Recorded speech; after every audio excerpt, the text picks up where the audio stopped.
लेवकों में प्लास्टिक तकसीम किया जा रहा है ताकि बचा जा सके जहरीले पानी से।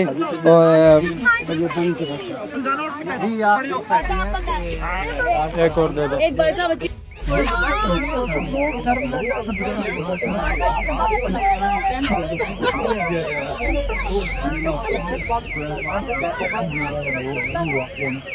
इस वक्त आप देख सकते हैं कि नौरीन आपा प्लास्टिक बैग पहने हुए और मुस्कुराते हुए इस निज़ाम के मुंह पे तमाचा मार रही हैं और बता रही हैं कि ये फसाइयत या जुल्म या जबर हमारे रास्ते नहीं रोक सकते। हमारे दिल में है एक बना है हमारे दिल में है। देख सकते हैं अल्लाहू के नारे लगाए जा रहे हैं और इस जुल्म और निज़ाम के जबर में अल्लाहू का जिक्र किया जा रहा है क्योंकि आखिरी उम्मीद यही अल्लाह का नाम है और अल्लाह